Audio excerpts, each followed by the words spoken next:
estimés téléspectateurs de la radio-télé Ngoma Kivu, tels que vous êtes en train de nous regarder ici, nous sommes à l'hôtel Horizon. L'hôtel Horizon, c'est juste à Ngoba, en commune du Banda. Et pourquoi on est là? Nous sommes dans les verts, nous sommes dans l'environnement, nous respirons un bon air de l'environnement que non seulement Dieu nous a offert, mais aussi des efforts des hommes, parce que les hommes ont planté la pelouse. Ce qui nous intéresse aujourd'hui est que nous recevons un docteur professeur appelé Jürgen Rungi qui va nous parler de différentes questions. Il va nous aider à nous expliquer par rapport à différentes questions liées à l'environnement. Mais apprenez avec moi qu'il est à Bukavu. Il a tenu une grande conférence à la grande salle du collège Alpha-Giré sur l'évolution de la végétation et du climat au Kivu depuis le temps glacier. Et donc, comprenez avec moi qu'il a beaucoup travaillé sur le Congo, il maîtrise bien le Congo, il maîtrise surtout notre environnement, raison pour laquelle on s'est dit que de son passage à Bukavu, on doit profiter nécessairement son avenir. Professeur, il est avec nous, mais avant de prendre professeur, tel que la tradition de cette émission le dit toujours, comprenez que John Mourabazi assure la prise de vie, John Mourabazi derrière notre caméra, et sous cette programmation de Nelly Adiga et direction de Justé Kianga, Janvier Baraïga c'est mon nom, je suis toujours là comme vous le savez, mais aujourd'hui avant de commencer l'émission avec notre éminent professeur, je vais juste aller du côté de la province orientale où il y a les parcs de Maïko. Vous connaissez le parc de Maïko? Quelle est sa spécificité? Il y a un animal qu'on appelle Okapi. Chez nous ici, ce qui est très connu, c'est la radio Okapi. Mais la radio Okapi a trouvé sa référence à travers un animal phare de la RDC. Les gens disent que cet animal ne vit qu'en RDC. Cet animal est solitaire selon les explications. Cet animal est rare à trouver, rare même à voir. Et c'est contrôlable pour les touristes, peut-être pour notre invité du jour. Je pense que le jour il passera là-bas. Il verra ce très beau animal solitaire qui ne se voit que le matin. Durant la journée, vous ne verrez pas l'Okapi. Et donc, suivez d'abord cette explication de ces messieurs qui protègent ces animaux. L'Okapi, c'est d'abord un animal solitaire. En tout cas, je ne peux pas dire que c'est impossible, mais il est difficile de trouver deux okapis ensemble en forêt. Et quand on les trouve ensemble, soit c'est une femelle qui a un bébé, ou alors ils veulent s'accoupler. Et c'est un animal qui a tellement peur, son organe de vie est très développé de sorte que quand vous êtes loin, il vous attend déjà et il profite. Moi, environ 20 ans de carrière dans le monde de la conservation, j'ai réussi à voir l'Okapi 2 fois seulement en brousse. Et c'était dans la réserve de faune Okapi. Et c'était subitement, il était en train de brouter. Et je suis apparu subitement, il m'a vu, il a fui. Pour la deuxième fois, j'ai marché sur une piste. Et lui aussi venait sur cette piste. Et il y avait une courbure, on s'est rencontrés comme ça. Et il a fui. Voilà les 2 fois que j'ai vu l'Okapi dans la réserve de faune Okapi.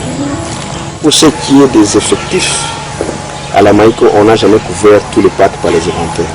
Mais à la réserve de faune Okapi, on avait couvert toute la réserve par les inventaires. Et après les études, on avait estimé à environ 5000 Okapi. C'était dans les années 94-95. Outre les menaces de la forêt, comme on parlait de léopard par exemple, l'Okapi aussi est menacé par la chasse. Et l'animal est chassé tant bien pour sa viande que pour sa peau. La viande d'Okapi arrive dans les marchés, mais on ne vend pas cette viande publiquement, c'est caché toujours et on peut dire bon, si tu veux un céphalope, c'est vrai, mais j'ai aussi la viande d'Okapi ici. Donc ça se passe, c'est une vente qui se passe selon les connaissances. La deuxième menace, c'est la destruction de son habitat, le recul de la forêt. Quand il n'y a pas la forêt, bon, l'Okapi est menacé. Et c'est pourquoi même en 2006, l'Organisation internationale pour la conservation, IUCN, a classé l'Okapi sur la liste rouge. Pour ce qui est de la législation congolaise, l'Okapi est un animal totalement protégé. De sorte que si on voit quelqu'un avec la peau d'Okapi, il sera objet d'une arrestation. Et comme ça, nous savons que le gouvernement sensibilise et les ONG sociaux et terrain renforcent la protection. Et là, nous pouvons espérer pérenniser cette espèce qui est l'Okapi.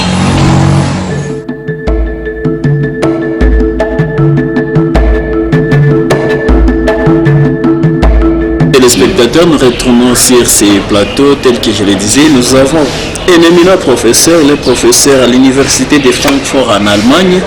Il s'appelle professeur Dr Jürgen Runge. Jürgen Runge, peut-être que vous allez beaucoup plus le découvrir. Professeur, bonjour. Bonjour. Professeur, on ne sait pas trop pour vous, qui êtes-vous, si on pouvait un peu vous expliquer auprès de nos téléspectateurs, auditeurs. Oui, alors par formation, je suis géographe, je fais la géographie physique, disons, je m'occupe du sol, de l'agriculture, du climat et aussi de la géoécologie, disons, la dynamisme des écosystèmes avant le temps, comment l'écosystème fonctionne. Et j'ai travaillé ici à Kivu, ça fait déjà, c'était dans les années 90 et j'ai fait des recherches sur l'évolution des paysages et l'université évangélique en Afrique, grâce à eux, ils m'ont réinvité d'après 20 ans. Entre-temps, j'ai travaillé dans d'autres pays en Afrique, par exemple au Cameroun, en Centrafrique, au Togo, au Burkina. On a fait beaucoup des approches aussi sur la biodiversité et la protection de l'environnement et de mieux comprendre qu'est-ce qui se passe. Bien, très grand professeur, très connu en Afrique. Vous travaillez beaucoup plus dans la physique et la géographie, c'est ça? Là, le mot géographie physique, ça veut dire que ce n'est pas la physique, mais c'est la géographie solide. On peut toucher, disons, les roches, le sol, les plantes, l'eau, et bien sûr, il y a la science naturelle là-dedans, aussi un peu la physique. À cause de construction de routes, on a une très bonne visibilité de cette structure qui sont fraîches. On voit une bande ondulée et toujours dans quelques profondeurs de quartz, un peu ronde, aussi des fragments de cuirasse latéritique. Ça peut être 1 demi-mètre, mais ça peut être aussi 3 à 3,5 mètres. Et ici, on voit l'interfluve montre à la base aussi une bande de quartz qui montre que l'humidité était très bien. Et ici, vous voyez le même phénomène. Vous avez une couverture sableuse depuis longtemps. Et ici, on peut voir peut-être on a eu une structure. On arrive aussi dans cette zone, dans une âge autour de 25 jusqu'à un peu au-dessous de 50 000 ans. Disons, le phénomène, ce qu'on a vu au niveau de l'Osokami, ce n'est pas une seule phénomène. Bien. Justement, nous commençons par entrer dans notre émission. Professeur, on commence d'abord par ce qui vous a amené à Bukavu. À Bukavu, vous avez parlé, vous avez expliqué à la population, à la crème intellectuelle, par rapport à l'évolution de la végétation et du climat au Kivu depuis le temps glaciaire. Ça veut dire le temps glaciaire, c'est quand? Le dernier temps glaciaire, le maximum de la glaciation du planète, c'était autour de 20 000 ans avant aujourd'hui. 20 000 ans avant aujourd'hui. C'est ça, oui. Ça, on peut dire que c'est une longue période. Si on va voir, par exemple, en Égypte, les pyramides, ça date autour de 4 000 à 5 000 ans. Et comme ça, c'est un peu plus loin, mais en vue géologique, c'était hier. Et pour nous, c'est très important de comprendre comment les écosystèmes ont fonctionné sous un climat différent qu'aujourd'hui. Parce qu'on parle beaucoup de changement climatique aujourd'hui, mais souvent on ne connaît pas bien comment le climat fonctionne. Et c'est pourquoi nous regardons dans le passé, quelques 20 000, 25 000 ans dans le passé, pour mieux comprendre les mécanismes. Et c'est pour ce paléoclimat, on s'appelle le climat avant le temps, le paléoclimat, ça peut nous aider de mieux comprendre l'avenir. Oui, ça peut nous aider à mieux comprendre l'avenir, mais retournons un peu dans le passé. On parle de l'évolution de la végétation. Cette végétation, comment est-ce qu'elle a évolué depuis le temps glaciaire, 20 000 ans avant aujourd'hui, avant notre ère maintenant. Et aujourd'hui, comment est-ce que ces évolutions s'étaient métamorphosé, s'il faut dire Yeah. ça. D'après nos recherches, pendant l'ère glaciaire, à l'est du Congo, et spécialement entre Kisangani et Bukavu, on a eu une forte réduction de la forêt humide, une aridification, d'une manière 1000 mm précipitations moins annuelles. Aujourd'hui, on a 2400. Ça veut dire qu'on a dépassé la limite qui supporte le développement ou la croissance d'une forêt humide. C'est pourquoi la végétation et le climat, c'était une savane arborée avec le climat saison, disons semi-humide, peut-être autour de 1400 mm par an ou un peu moins, et une baisse de la température autour de 6 à 8 degrés Celsius. Et qu'est-ce qui causerait cela? Yeah. Ça, oui, on a eu la glaciation dans les hémisphères nord et sud. Et avant, on a toujours pensé cette glaciation de l'hémisphère nord, c'est parallèle avec une phase de pluviale, disons, d'une augmentation de pluie. Mais à cette époque, on n'a pas encore connu les possibilités physiques, la datation à la méthode radiocarbone 14. Et là, on a vu les glaciaires et en relation avec une aridification en basse altitude. Et la vraie raison, c'est un peu le courant de l'océan qui ont changé. C'est aussi la topographie qui joue un rôle, mais on n'a pas encore bien compris toutes les raisons de ce changement. Bien, vous avez hier, quand vous étiez en train de, c'est pas moi, expliquer au cours de la conférence, vous aviez touché les sols, que cela a eu l'impact sur les sols, sur les végétations, sur peut-être les mouvements des animaux et consorts. Alors sur le plan d'abord sol, qu'est-ce qui s'est passé avec ces manifestations? On a examiné beaucoup de coupes de sol tout au long d'un projet de construction de route.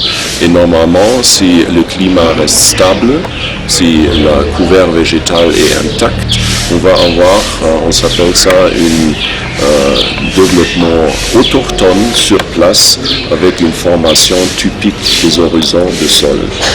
Mais au contraire, on a découvert des couches de sol, spécialement des nappes de gravate, disons des lignes avec des graviers et des morceaux pisolithiques, les latérites. Et en plus, on a identifié des arbres fossilisés dans une zone fortement altérée. Et ça nous a donné l'information, on a pu dater ça, que pendant cette phase, on a eu une perturbation de la végétation et une forte érosion après. Et donc il y a un lien entre ces manifestations qui se sont observées sur les sols et la végétation qui se trouve sur les sols. Vous êtes plus scientifique, professeur, mais on ne sait pas, d'une manière claire, nette, comme ça, et on veut comprendre. Vous avez parlé d'ionisation, c'est pas moins gratification. Qu'est-ce qu'on peut comprendre par des petits concepts comme ça? Donc, on peut comprendre que la dynamique de la forêt humide, c'est très rapide. Disons, avant, on a toujours dit, alors la forêt a resté toujours. C'est pourquoi la biodiversité est élevée. Mais maintenant, nous savons que pendant 1000 ans, 2000 ans, on peut avoir une forte régression de la forêt et en inverse, une recolonisation si l'humidité augmente. C'est pourquoi, disons, la forêt n'est pas perdue. Parce qu'aujourd'hui, à cause de tous les problèmes, ce qu'on a avec la pression sur les écosystèmes, on a toujours peur que la forêt sera perdue et jamais va revenir. Mais ce mécanisme du passé, nous montrons très bien ce qu'on a une dynamique rapide. Oui. Est-ce que cela a eu un impact quelconque sur les mouvements des animaux, de la faune, disons? Il y a, par exemple, si on voit la faune, les singes, il y a aussi quelques limites de la distribution. À l'est du Kivu, le fleuve Lualaba, Congo, qui donne la limite pour quelques singes.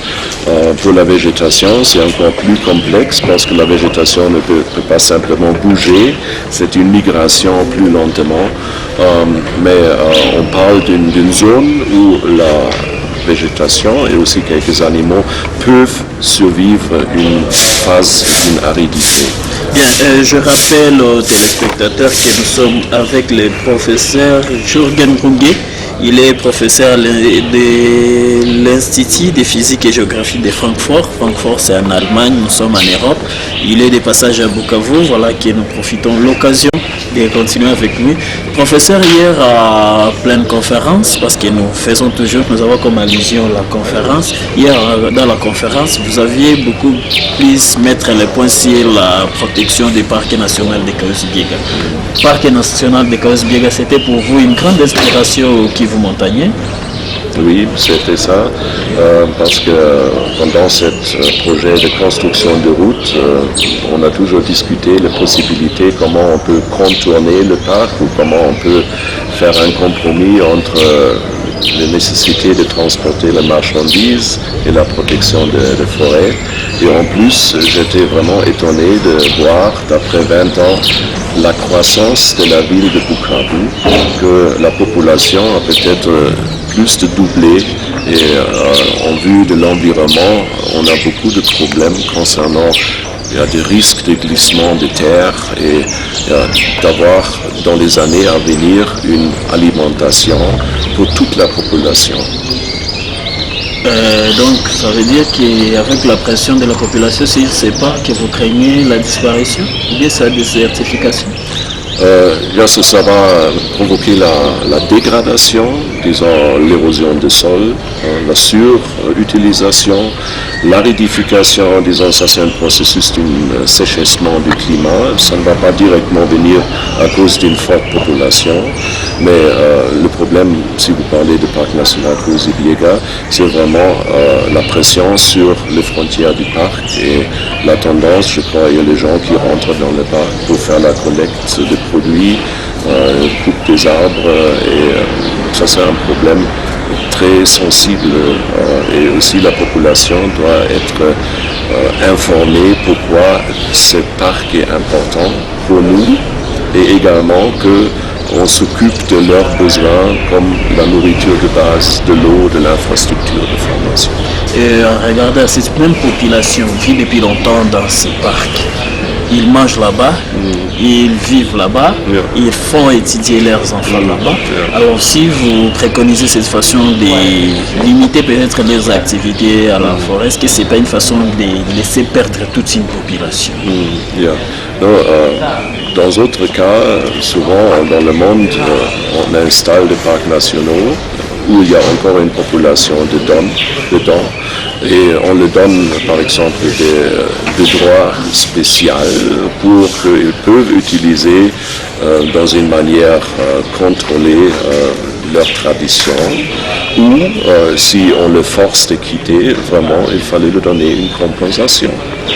Et souvent, malheureusement, je dois le dire, en Afrique, on ne respecte pas ce droit individuel et on chasse les gens dehors. Et oui, ça provoque aussi le proteste et peut-être aussi une sorte d'agression contre une telle parc. Mais je suis convaincu qu'il y a des organisations qui essaient un peu de mettre la fortune pour déplacer ces peuples du parc, mais on sent que ces peuples ne veulent pas quitter cet endroit parce que cet endroit, c'est leur milieu culturel, leur milieu économique, leur milieu social, voire politique même. Alors, ils sont attachés à ces parcs. Même si vous voulez utiliser la force, vous sentez qu'ils sont attachés à ces parcs. Est-ce que c'est là, avec cette situation, on peut procéder comment pour pallier à cette situation? Réguler cette façon de faire, cette façon de faire. Je me répète un peu, il fallait sensibiliser les gens, il fallait les convaincre que leur existence et l'existence d'une parc, ce n'est pas une contradiction. Et oui, il fallait aussi offrir une compensation financière s'ils décident de quitter cet environnement. Dans l'est du Kivu, aussi à cause de l'insécurité, on a beaucoup de paysans qui sont arrivés à Bukavu pour s'installer ici, aussi dans une manière informelle. Et là, on revient sur le problème où le relief, les pentes est très élevé, le glissement de terrain. Et mon collègue m'a informé, vous avez eu une grande tremblement de terre, quelques 10 ans, quelques 15 ans, et après vous avez eu un monte de 2 mètres de la topographie, et en relation avec ça, de forts glissements du terrain dans une région urbaine. On écoute ça aussi dans d'autres pays tropicaux, comme au Thaïlande ou en Asie. Là aussi dans les zones avec une forte population, cette sensibilité de relief, un grand risque, et on ne peut pas survivre dans une manière durable. Bien, à vous paraphrasant, hier vous aviez montré qu'il y a une forte possibilité de voir une Kivu désertique dans les prochains jours si l'homme ne régule pas sa façon de consommer les ressources. Et cela, c'est un avertissement, et c'est la conclusion de votre étude ou les résultats selon le temps et l'espace. Disons, l'étude, ça regarde le passé. Si on arrive au présent, il faut le dire, le plus grand problème pour les ressources, ça reste, et ça c'est connu depuis des années, la surpopulation et la croissance non contrôlée de la population. Et on va avoir partout dans le monde où il y a une pression sur les ressources, des conflits, même les conflits armés, pour lutter, pour avoir assez de l'eau, pour avoir assez d'espace, pour avoir une égalité de chances pour apprendre, pour aller à l'école. Et tout ça, c'est une responsabilité de leader au niveau de politique d'assurer cette égalité pour conserver la paix. Bien, enfin vous allez toucher beaucoup plus le volcan que dans les prochaines années. Yeah. On aura beaucoup plus de mouvements sismiques. Nous, au Kivu, on n'a pas, surtout à Bukavu, dans les sites Kivu, on n'a pas cette vérité volcanique telle que nos amis de Goma. Au site Kivu, bien sûr qu'il y a l'existence des volcans dans les Kaouzi, mais les volcans éteints. On n'a pas vraiment beaucoup plus de la vérité sur les volcans, mais on estime, on suppose que avec les jours à venir, selon vous, qu'il y aura beaucoup plus de volcans. Est-ce que nous autres, nous serons aussi victimes de ces volcans? Oui, hier, je n'ai pas dit automatiquement on va avoir une phase de volcanisme, mais on a dit en vue de changement climatique, on ne sait pas qu'est-ce qui s'est passé, mais ce volcanisme est un volcanisme actif au nord du Goma. Et si on va avoir des éruptions de volcans au niveau, disons, de planète pas loin de l'équateur, ça peut avoir un impact, ça peut donner un refroidissement du climat, au contraire de réchauffement du climat. Mais ça se fera comment cette manifestation-là? Non, c'est à cause, s'il y a des petites particules de cendres volcaniques sont dans l'atmosphère, on va avoir une réduction de la radiation solaire. Et hier, je mentionnais aussi le cas de volcan Pinatubo en 1981 ou 11, sur les Philippines. Et là, c'est aussi un volcan en basse altitude, et un seul volcan en cette année, il a baissé la température du planète de 1,5 degré. Dans un an, après, le réchauffement a repris. Et donc, quelque part, les volcans sont très importants par rapport au réchauffement climatique. Exactement. Si on peut, malheureusement ou heureusement, nous n'avons pas le pouvoir. Mais on estime atteindre combien de volcans, surtout dans les vallées de Rift Valley, ici à l'est de il y a beaucoup de volcans en Afrique orientale, quelques aussi leurs activités jusqu'à présent, où il y a la géothermie, si on voit ça au Kenya. Mais vous voyez aussi au Cameroun, on a le mont Cameroun, le Fako, aussi un volcan qui est presque sur l'équateur. Et spécialement le volcan sur l'équateur, s'il y a des éruptions, de fortes éruptions, cette cendre est rapidement distribuée au niveau de l'équateur et ça va être redistribué dans les zones nord et sud. Comme ça, un volcan sur Islande peut jouer aussi, mais le plus dangereux sont des éruptions fortes au niveau de l'équateur. Bien, aux Philippines, il y a des volcans à cendres. chez nous il y a des volcans à feu, des volcans rouges. Les volcans rouges c'est plus dangereux que les volcans à flamme. Est-ce que les deux volcans, vu leur différence, est-ce que ça peut produire les mêmes effets sur le climat? Donc, il fallait avoir une éruption qui arrive à la stratosphère. Si c'est une éruption qui est au niveau de 5-6 km dans la troposphère, ça va rester un phénomène local. Mais s'il y a des éruptions qui arrivent à la stratosphère, disons les niveaux à partir de 12, 13, 14 km, c'est plus lent dans l'atmosphère et ça peut peut-être jouer sur la radiation solaire. Oui. La grande différence, c'est là où j'y reviens encore. Et les volcans de Nyiragongo, par exemple, les volcans de Goma, ce sont des volcans qui des laves à couler. Ce n'est pas des volcans à cendres. Alors, des volcans lave à couler, volcans rouges, je trouve que c'est très dangereux différemment des volcans à cendres. Alors, est-ce que ces volcans rouges peuvent influencer quelque part sur cette glaciation? Disons, si on reste sur le volcan au niveau de Goma, ce volcan est responsable pour l'évolution du paysage ici, parce qu'avant on a eu un drainage dans la direction du rift au nord, et le lac Kivu, c'est vraiment le résultat d'un blocage volcanique, là où on trouve Goma aujourd'hui, et au début de l'Holocène, ce bassin de Kivu a commencé de trouver une sortie par le fleuve Ruzizi. Oui. Professeur, on évolue pour aller terminer. Je rappelle que nous sommes bel et bien avec le professeur Jürgen Roublier de l'Institut physique et géographique de Francfort en Allemagne. Et professeur, je vais un peu loin, je retourne un peu en décembre 2015. Du 30 novembre au 13 décembre 2015 à la conférence sur le climat à Paris, COP21. Le compte à rebours est lancé. D'ici 11 jours, les négociateurs de la COP21 doivent avoir trouvé un accord pour limiter à 2 degrés Celsius le réchauffement climatique d'ici la fin du siècle. La 21e conférence de l'ONU sur le climat est ouverte depuis ce matin au parc des expositions du Bourget et a commencé par observer 1 minute de silence en mémoire des victimes des attentats de Paris du 13 novembre.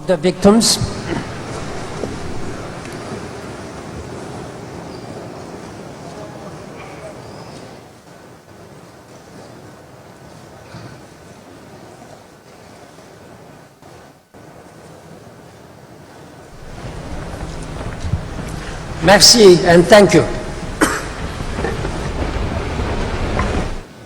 C'est un jour historique que nous vivons.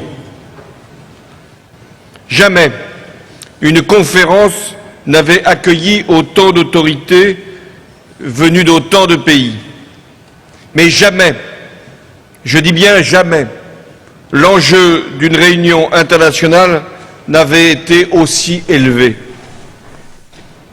Votre présence soulève un immense espoir que nous n'avons pas le droit de décevoir, car ce sont des peuples et des milliards d'êtres humains qui ont le regard porté sur nous. Le président français à l'ouverture du sommet qui a dit espérer un accord universel, différencié et contraignant avant de passer la parole au secrétaire général de l'ONU. Vous êtes en mesure d'assurer le bien-être des générations futures, a-t-il dit. Chers dirigeants, je vous conjure, vous, vos ministres et vos négociateurs, de choisir la voie du compromis, du consensus et si nécessaire de la flexibilité. Le temps du bluff est révolu.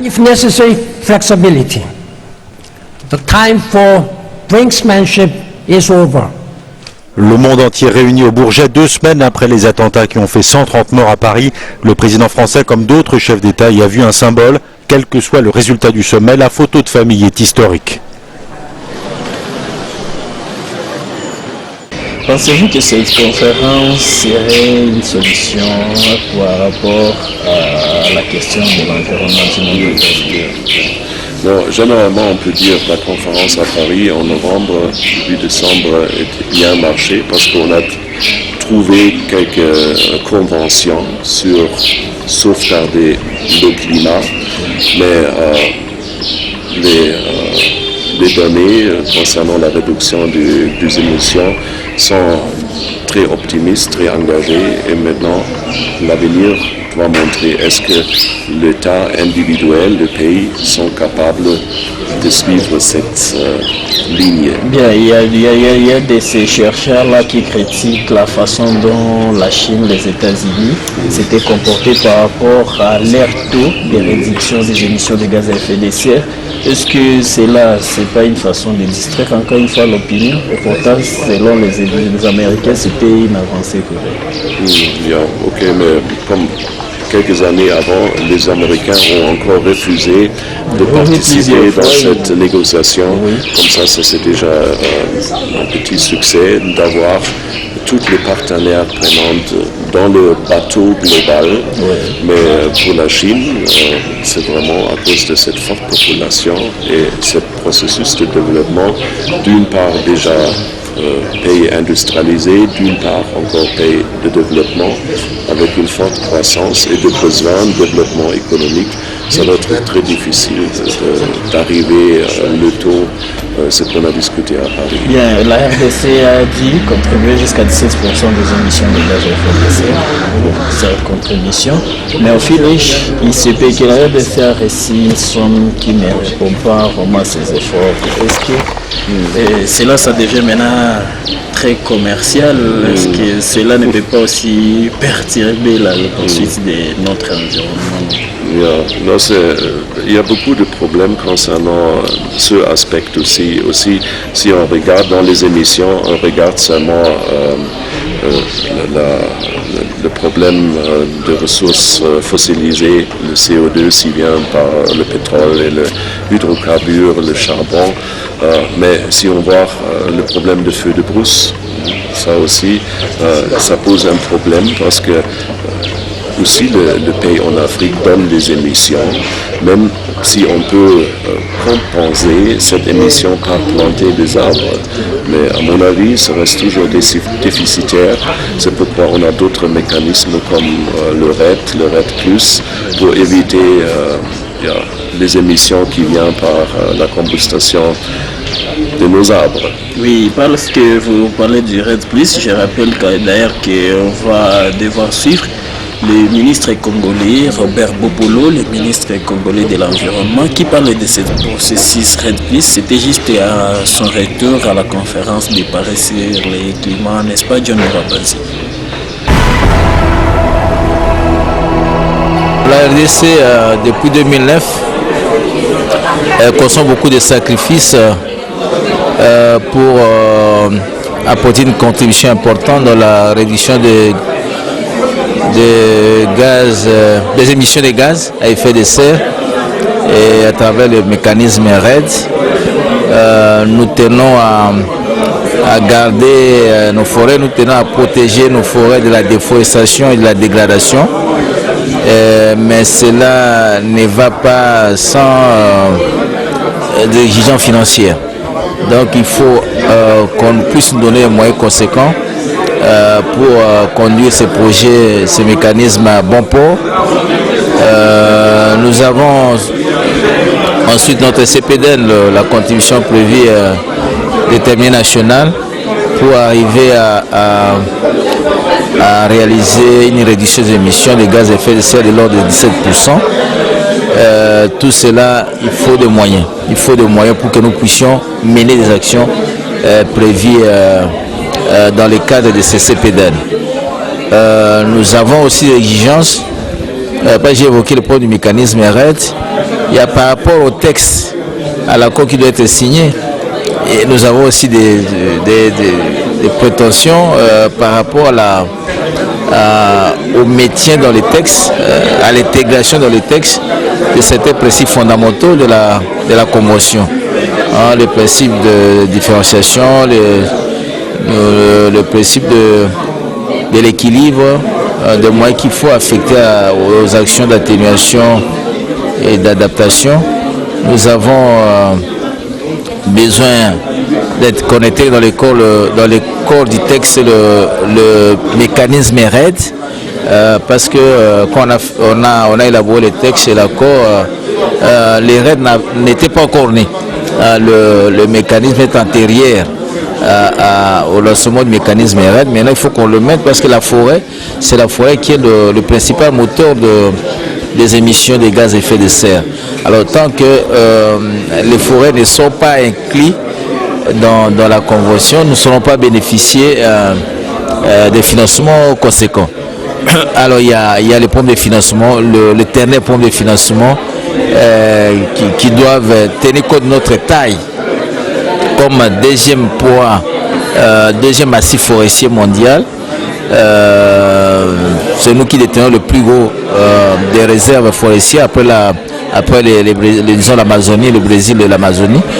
Donc nous devons avoir les moyens conséquents pour mener des actions qu'il faut que la planète attend de nous pour qu'on puisse lutter contre le réchauffement climatique. Donc nous attendons beaucoup de choses, mais je crois que les financements et puis certains principes que nous voulons voir dans l'accord pour que les textes puissent rencontrer nos prétentions. Au même moment qu'on doit lutter contre le réchauffement climatique, il faut trouver un équilibre entre le développement économique et social du pays, parce que nous ne devons pas arrêter, nous sommes un pays pauvre, un peu en voie de développement, nous ne pouvons pas arrêter le développement parce que nous devons réduire les émissions de gaz à effet de serre. Il faut trouver un équilibre entre le développement d'une économie à faible carbone et la lutte contre les émissions de gaz à effet de serre. Donc nous pensons que ça doit aller, même s'il y a des sacrifices qu'il faut, il y a des aléas qui sont devant nous, mais que nous allons essayer de régler. On a passé beaucoup de temps à des slogans, à des intentions. Depuis 2000, disons, nous sommes maintenant à la 21e session, c'est-à-dire que 21 ans de slogans. Mais le climat, la sauvegarde de la planète Terre, que tout le monde, disons, souhaite. Je crois que ça ne va pas se passer avec les slogans. Il faut des moyens, il faut des financements adéquats, et il faut des financements additionnels qui tiennent compte de l'importance du problème. Il faut prendre le problème à bras le corps. Donc je pense qu'on doit nous donner des moyens pour faire notre travail, mais il y a aussi les arriérés que les pays moins avancés attendent. Vous savez, le protocole de Kyoto a eu 2 périodes d'engagement. La première qui était de 2008 à 2012, il n'y a pas eu de moyens. Maintenant, on est allé dans la deuxième période de 2013 à 2020. Bon, l'accord qu'on signe ne pourra entrer en vigueur qu'en 2020. En 2020, mais avant 2020, qu'est-ce qui va se passer si on ne donne pas les moyens? Je crois que beaucoup de pays risquent de ne rien faire si on ne leur donne pas les moyens. Et je crois que c'est notre position aussi pour la RDC. Si on ne donne pas les moyens, on ne saura rien faire. Parce que le peu de ressources que les pays réalisent, c'est pour améliorer les infrastructures, c'est pour améliorer les conditions de vie des populations pauvres. On ne va pas prendre le peu d'argent que nous avons pour réparer un problème pour lequel nous ne sommes pas responsables. Les responsables de la pollution sont connus, sont les pays industrialisés. Alors ils sont en train ils ne veulent pas démanteler les technologies qui sont à la base des émissions de gaz à effet de serre. Ils ne veulent pas, par crainte de pression de l'opinion publique, ils ne veulent pas, disons, arrêter les émissions. Et ils ne veulent pas non plus donner les technologies, transférer les technologies, par peur de perdre le droit de propriété intellectuelle sur ces technologies. Alors, s'ils ne veulent rien faire, je pense qu'il faut laisser à Dieu l'occasion de mettre une croix sur la planète. Parce qu'il faut quand même y faire du monde dans tout. Il faut qu'à un certain moment que le monde s'arrête. Si les gens veulent donner à Dieu l'occasion de mettre fin à cette planète en refusant d'apporter les moyens pour résoudre les problèmes tels que les scientifiques le demandent. Tant mieux pour nous, pour eux. Mesdames et messieurs, nous retournons sur ces plateaux. Je l'ai dit que nous sommes à l'hôtel Horizon. L'hôtel Horizon, c'est un hôtel de la ville de Bukavu. Vous pouvez aussi arriver dans le cadre du tourisme ou bien même venir passer la nuit. Rien ne vous inquiétera. Bien, docteur, professeur docteur, c'est professeur docteur Jürgen Runge. Le nom romain, il est très allemand. Vous faites ça très bien. Oui. Et je rappelle qu'il est de l'Institut de physique et géographie de Francfort en Allemagne. Et professeur, pour nous c'est un plaisir de vous recevoir dans cette émission, mais on voulait savoir aujourd'hui comment est-ce que les Congolais, sur tous les sites qui vous tiennent, peuvent se comporter par rapport à la dégradation que leur environnement est en train de subir. Ça c'est une question pas facile. La plupart, c'est important de sensibiliser déjà les jeunes que l'environnement et la protection de l'environnement est important. Et ce qu'on ne peut pas, comme on jette le plastique ou on va faire quelque chose qui est mauvais dans un puits pour un bon apprentissage que les ressources sont importantes pour l'avenir. Et si déjà les jeunes peuvent apprendre ça, je crois que l'avenir sera sécurisé et durable, sauf le grand problème de la surpopulation. Et la ville de Bukavu, c'est vraiment saturé de gens. Et donc vous avez une proposition par rapport à cette saturation? D'après mes collègues de l'université, il y a une sorte de planification pour ouvrir des champs d'urbanisation un peu dehors de la ville, mais il fallait vraiment éviter cette urbanisation non contrôlée, spécialement sur les collines. Sur les collines, vous pointez les collines, et ça se fera où alors que nous sommes dans une région des Rift Valley? Partout il y a presque des collines. Alors comment? Où est-ce qu'ils peuvent encore construire les lacs? Ça, il fallait demander mon collègue à l'université parce que j'ai resté une semaine ici, je n'ai pas des informations détaillées sur ça. Oui, de toute façon, je me dis par rapport à des scientifiques, quel comportement? Oui, concernant plusieurs universités, ce qu'on voit ici à Bukavu, je trouve que c'est très important et c'est très bon qu'on voit beaucoup de collègues sont bilingues maintenant, ils parlent bien l'anglais et également français, et aussi leurs capacités ont beaucoup amélioré. Et si je vais je suis au Congo, je peux peut-être faire la comparaison avec le Cameroun. Le Congo est plus avancé que le Cameroun concernant leurs intellectuels au niveau des universités. Ça, c'est ma impression. Oui, et donc les scientifiques peuvent se comporter comment par rapport à ça? Non, disons, ils ont des publications et ils se promènent aussi dans le monde. Et il y a de collaboration, ce n'est pas seulement maintenant avec l'Université de Francfort. Ils sont un réseau des institutions internationales et ils utilisent ça. Oui, et nous journalistes, est-ce que vous avez un conseil pour nous? Vous êtes le premier journaliste que je fais la connaissance, mais en ce qui concerne vous, j'ai l'impression que vous êtes aussi bien formé et vous connaissez bien votre métier. Mais je vais voir notre interview sur l'écran et après je vous donne le dernier commentaire.